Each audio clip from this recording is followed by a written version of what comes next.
Olá, sejam bem-vindos a mais um episódio da nossa série Mulheres, histórias de mulheres inspiradoras que vão te ajudar na sua trajetória, na sua carreira. E hoje nós vamos conhecer um pouco mais da trajetória de carreira de uma mulher super especial, Ana Costa.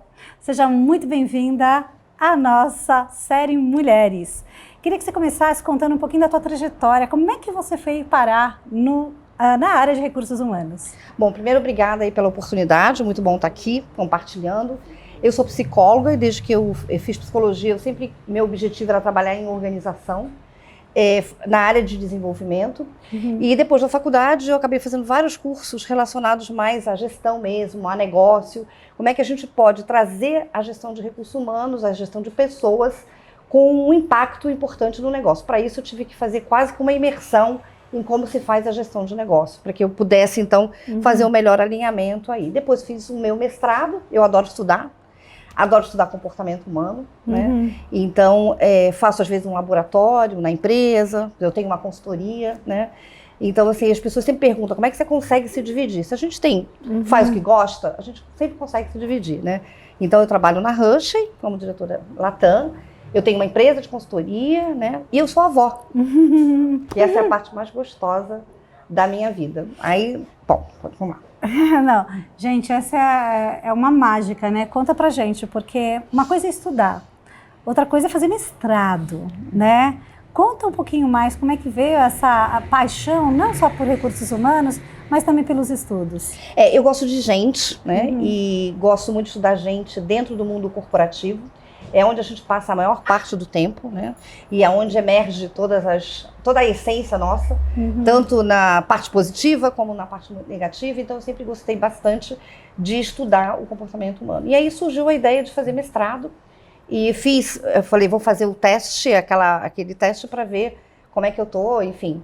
E acabei sendo aprovada e fiquei muito feliz e me deu um resultado muito interessante, porque eu pude fazer pesquisa em empresa de uma maneira mais técnica, né, com metodologia, enfim, foi bastante positivo.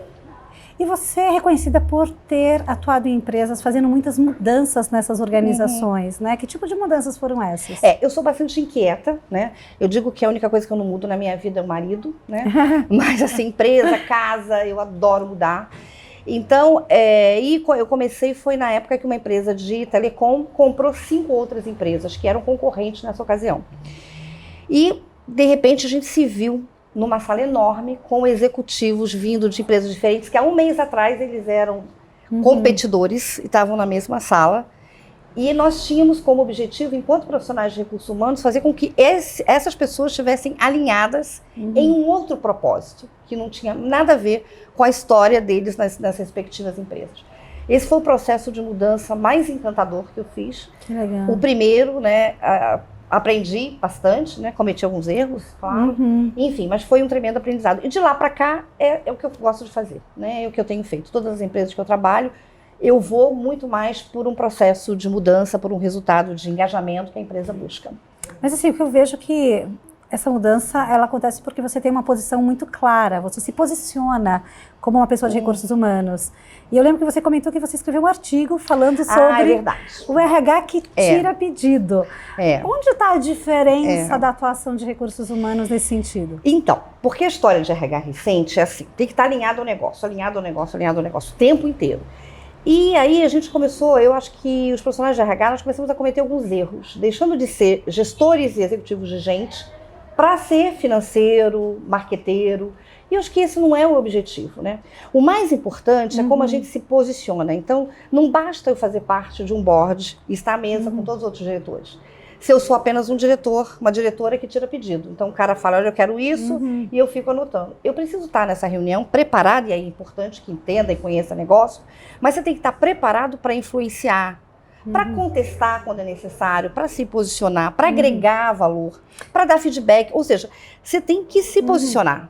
Né? Você sabe que eu atendendo, né, alguns executivos e C-levels, eu atendi um presidente num determinado projeto e ele comentou exatamente isso.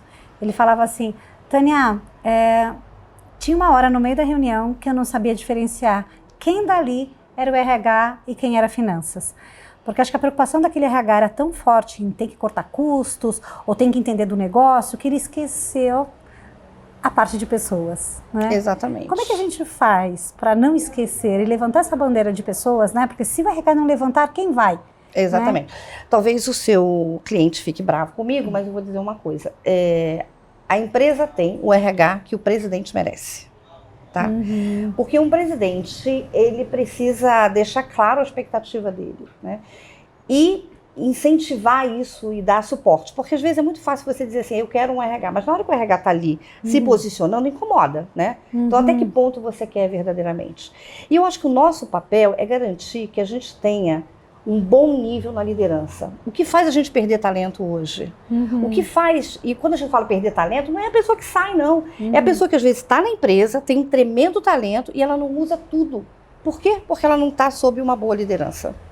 Quanto que a empresa perde em termos de negócio? Quanto a empresa perde se ela não tem um bom nível de engajamento? Ela perde muito. Então o nosso papel, ele é muito relevante. A gente só precisa acreditar mais nisso, apostar mais nisso e praticar.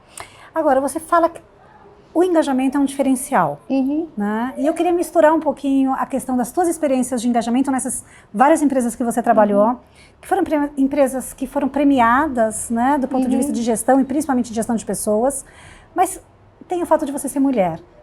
É mais difícil conseguir influenciar da forma como você está falando, engajar os colaboradores com foco num resultado maior sendo mulher?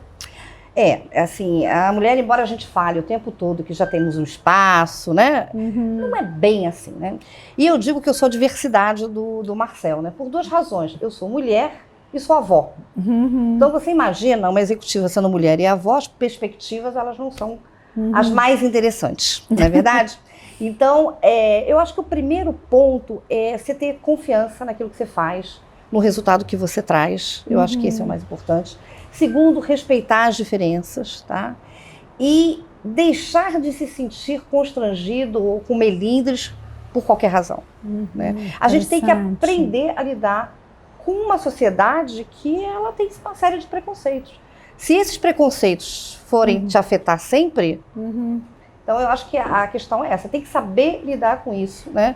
Saber lidar de maneira bastante respeitosa. Aonde está o equilíbrio do mimimi, do melindre, né? Aonde o colaborador, o líder ou a mulher pode saber caminhar, transitar nesse... E quando eu falo saber lidar, eu não estou falando que você tem uma postura passiva, não, de jeito nenhum, sabe? Mas você tem que saber lidar se posicionando, mas sem ficar o tempo todo levantando a bandeira. Eu não preciso o tempo todo levantar a bandeira de que sou mulher, de que sou avó, de que tem que ser aceita. Eu acho que as minhas atitudes mostram a diferença, entendeu? Eu não sei você, mas eu fiquei com uma vontade de saber mais sobre essa questão de ser avó, de se posicionar, de ler o teu artigo, de muita coisa. Mas o nosso tempo é curto. Então eu vou pedir, Ana, para você deixar uma mensagem para as mulheres que estão te ouvindo, para os homens também que estão te ouvindo. O que você diria dentro dessa série Mulheres? Aí, uma dica de ouro, uma mensagem aí sua. Eu vou falar uma mensagem com base numa experiência difícil que eu tive, né? Eu recebi um feedback uma vez, e foi a primeira vez que eu era uma executiva muito espontânea, né? E que isso não era positivo, eu tinha que filtrar mais, né? E eu quero te dizer o seguinte, é muito importante a gente ser aquilo que a gente é verdadeiramente, né? Que legal. Então eu sou espontânea, eu dou a minha opinião, né? Eu gosto de me posicionar nas situações. E hoje, o ser espontânea para mim passou a ser uma qualidade, porque significa que eu sou eu mesma, aqui na minha casa, na empresa, em qualquer lugar. É isso. Que bárbaro, adorei. Muito obrigada, Ana. Nós ficamos por aqui e eu espero você no próximo episódio da nossa série Mulheres.